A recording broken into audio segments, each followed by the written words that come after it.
Some people might call Vinland Saga the greatest story ever made.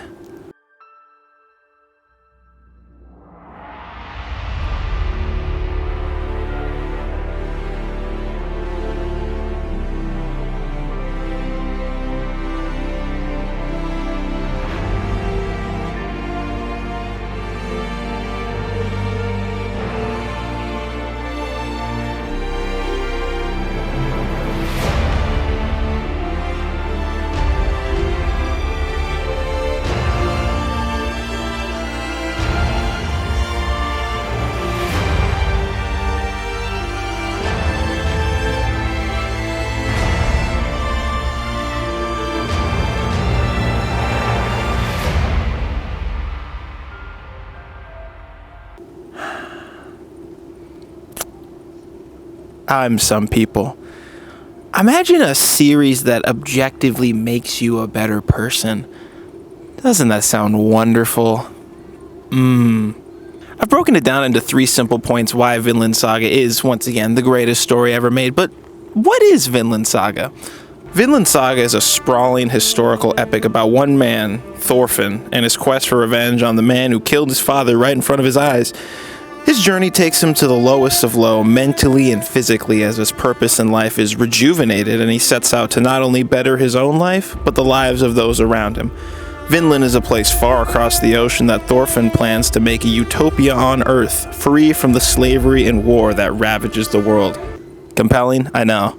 The series was created by Makoto Yukimura, the GOAT, and as of now, the manga is very close to wrapping up, and an anime has been made covering the first 2 arcs. Both versions are exceptional, and I highly recommend experiencing both versions.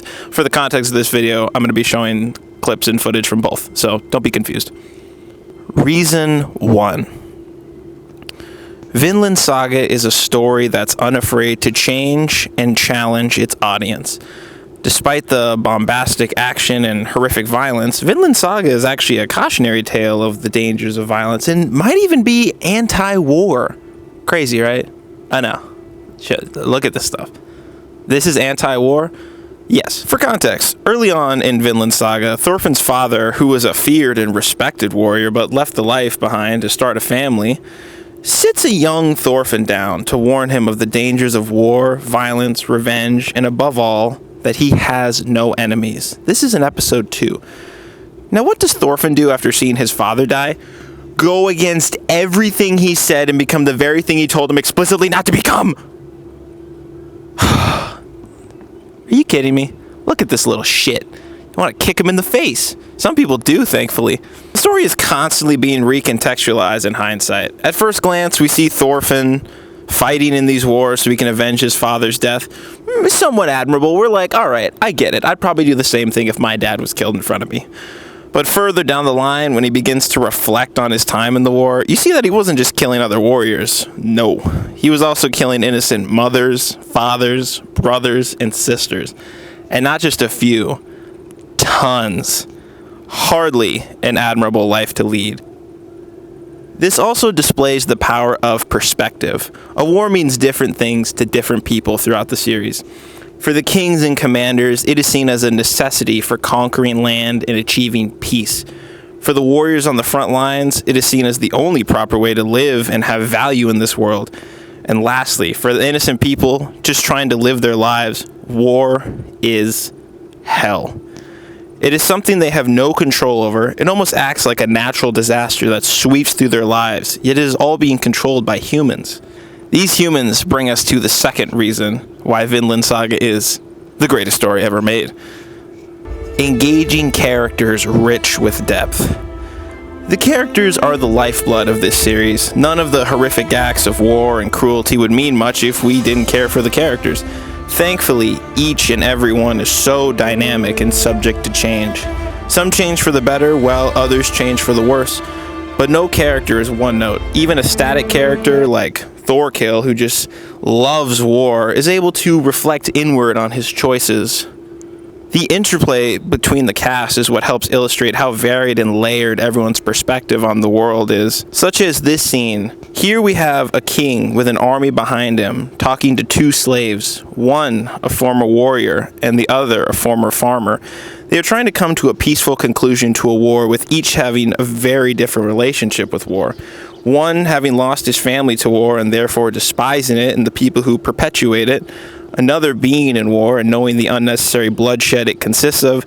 And lastly, the king, who sees it as the only way to achieve progress. I obviously won't spoil the outcome of this, but this is one of the many scenes throughout the series where we get to see how different yet completely understandable each character is in their view of the world. The themes. War, slavery, and the glorification of violence are things perpetuated and controlled by humans, and despite the story being set thousands of years ago, are still problems that plague the world today. I mean, I think I speak for everyone when I say that I would hate to be killed and or enslaved. I don't think I'm alone in that. But why are these still problems that plague the world today? Well, the answer isn't simple. Violence is something that was ingrained in Viking culture. Men were meant to live and die on the battlefield, or their lives would mean nothing. People enriched their lives by taking the lives of others. Well, yes, today many go to war to protect their families and countries, but if you think about it, if both sides are going to war to protect themselves and their loved ones, then is either side the enemy? What is the point of the war then? Probably money.